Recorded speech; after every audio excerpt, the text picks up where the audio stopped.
Quand le syndicat s'est fondé, en fait, on avait déjà trois grandes acceptations de ce que pouvait être la notion de médiation équine. Alors, l'infographie qu'on vous présente, elle est issue également d'une étude qui a été commandée par l'IFCE, pour laquelle le syndicat était membre du comité de pilotage. Du coup, je vous présente un peu cette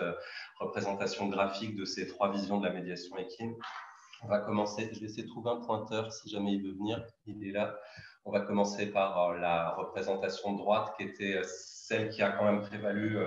dans les années 80-90, c'est-à-dire de considérer que la médiation équine n'était ni vraiment de l'équitation adaptée, ni franchement un accompagnement à but thérapeutique, éducatif ou social, mais c'était un peu une intégration, un moyen terme entre ces deux milieux, l'interaction entre le monde du sport, le monde de la thérapie et voilà, l'équine, ça aurait été un peu ce domaine du milieu.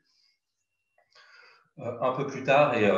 cohabitant, la notion de médiation équine, ensuite, elle s'est notamment définie par opposition en fait, entre le milieu thérapeutique, le milieu de la relation d'aide, d'une part, et d'autre part, le milieu plutôt du sport et de l'enseignement sportif. Ce qui a amené à une certaine époque, en tout cas dans une certaine vision, à considérer que la médiation équine, en fait, elle regroupe toutes les activités qui utilisent le cheval au bénéfice de publics différents, on va dire, ou de publics à besoins spécifiques, mais à l'exclusion de l'équitation adaptée, de l'enseignement équestre spécialisé, on va dire. Et cette distinction-là, du coup, de cette définition, de cette représentation B,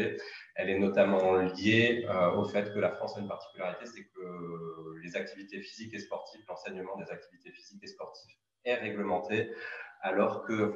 les pratiques d'équithérapie, hypothérapie, thérapie avec le cheval, qui ici appartiennent au champ des approches de soins non réglementés ou d'approches sociales hors champ réglementé.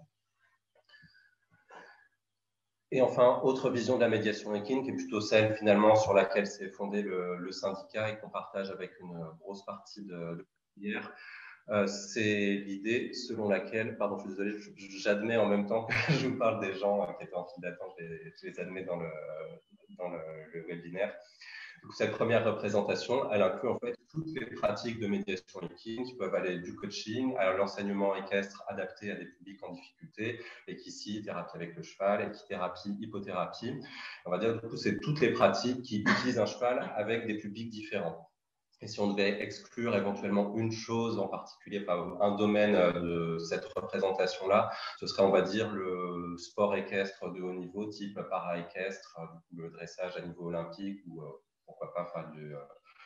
du paralympique pour ces activités-là qui, on va dire, relèvent pas de besoins spécifiques pris en charge à travers l'activité.